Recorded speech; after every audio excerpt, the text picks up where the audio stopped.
Mike Flanagan's Midnight Mass was released yesterday on Netflix, and this has been a series that I've been looking forward to ever since I found out that it was in production probably a year and a half ago, or however long ago it became public that this was being made. I absolutely love The Haunting of Hill House. It is one of my favorite things ever.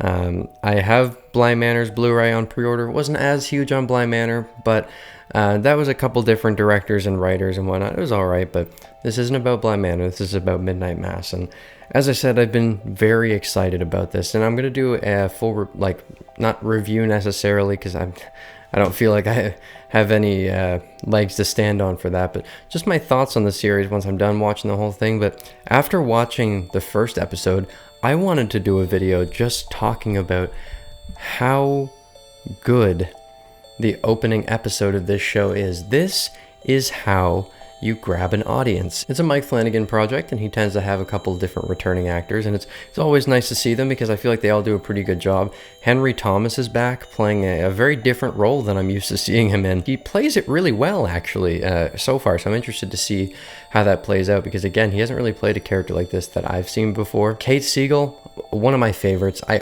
always love when she's on screen. She's fantastic, and I was really happy to see her back in this. It looks like she's going to have a bit more of a role than she did in Bly Manor, which is great. Robert Longstreet is here, who gave one of the best monologues that I have ever seen in The Haunting of Hill House. It was fantastic. He's actually going to be in Halloween Kills. He's playing Lonnie, which is going to be pretty cool. We've got a couple other returning actors here as well, which is great. I love that he has a lot of returning cast because they all do a really great job.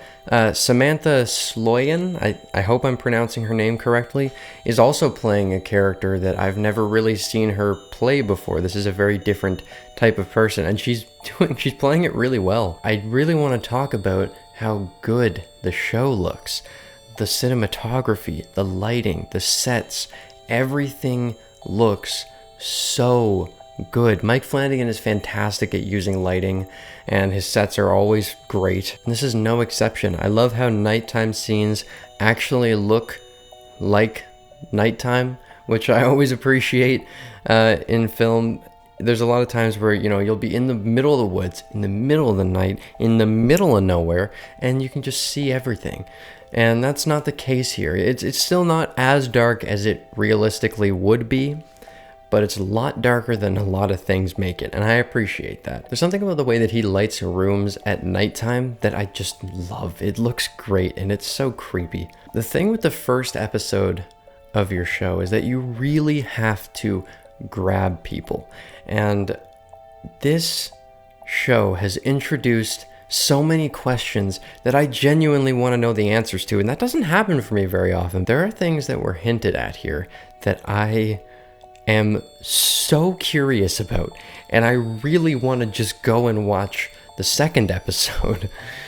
But I came home from work and needed to record this video immediately because I didn't get to record it yesterday when I watched the first episode. I want to know what's going on here. There are so many different things. I'm interested to see how they're all connected, because that's another thing that Mike Flanagan does so well, is having these different plot points throughout the show and then connecting them in such an interesting and satisfying way. And it's got me so excited to see where this goes. And I have a feeling that I'm probably going to like this series more than I liked Bly Manor, which, yeah, again, this is basically me just sitting here being excited. Like, there's nothing concise about this. I have no script. I'm just kind of speaking because I was so blown away by how good of a job they did at introducing this. They really sold this very small fishing town. It feels believable. It looks believable. The visual is stunning. The actors are great. I'm so fascinated by the story and the music. The music is so good. They're implementing sort of not quite choral, but like vocal music, sort of to correlate with church music, and it works so well. It's very unsettling and it's very creepy, and it's really complementing a show that already had a fantastic atmosphere. All right, so I think I need to go start episode 2 now, so I'll see you guys in a bit.